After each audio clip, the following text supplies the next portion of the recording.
Hello there. The world's two biggest economies have been slapping each other with tariff after tariff over the last few months in their escalating trade war. Meanwhile, the World Trade Organization, that is the body that's supposed to referee this fight between the United States and China, has been left on the sidelines in urgent need of reform. And that is why Canada is hosting a meeting of like-minded countries to try and make that happen.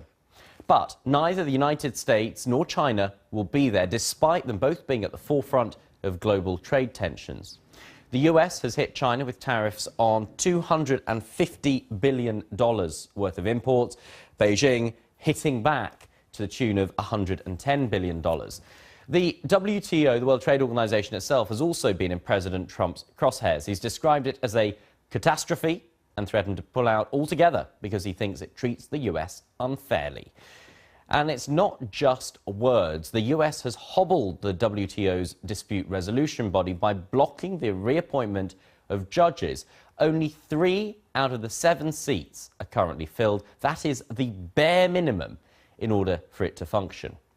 Today's meeting will look at making the WTO more effective in solving disputes, something that it currently struggles with because any of the 164 members can veto proposals for change.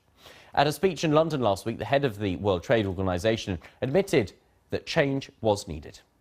It took many decades of painstaking work from governments around the world to build the trading system that we have today. The system may not be perfect, but it is essential.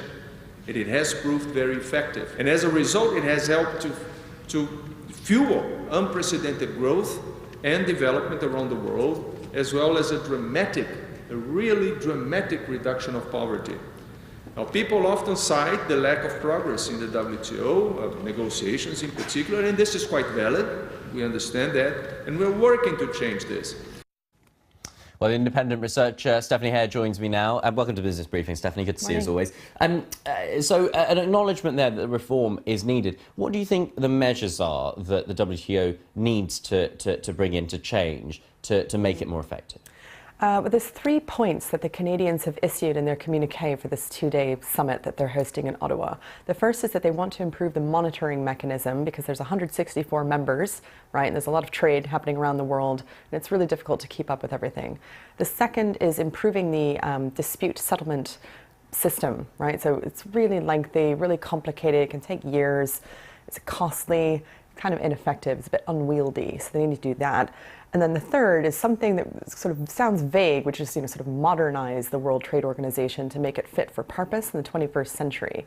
And that really is a reflection of things like the digital economy, right? Because we have to remember that the World Trade Organization is 23 years old, but it actually is that was the version 2 already of something called the General Agreement on Trade and Tariffs, and that's from 1947. So it's not entirely weird that we would be talking about modernizing yet again, having version 3.0, if you will. That's kind of where we're at right now.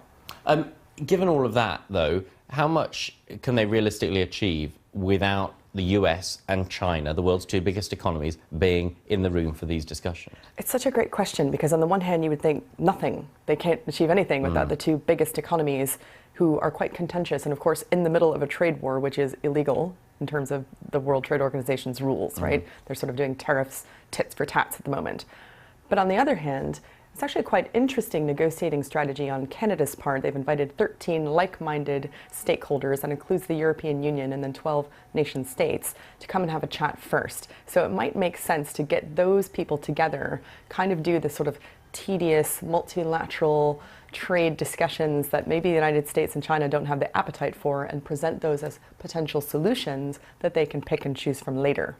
And how important is the tone that is set by the US? Because the WTO has been heavily criticized by President Trump. There seems to be a complete flouting of WTO rules in this trade war between the US and China. If the two big players in the world economy are not seen to be abiding by the rules, what kind of incentive is there for any of the perhaps less mature economies to abide by the rules, which they may feel, well, this is restricting our development and growth as you know, developing economies?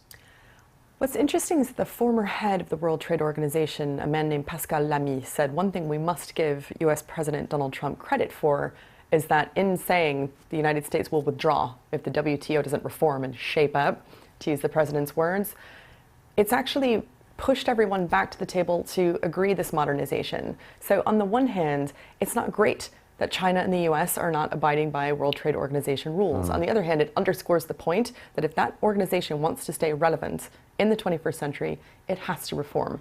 Okay, Stephanie, thanks very much indeed. Stephanie Hare. Thank you.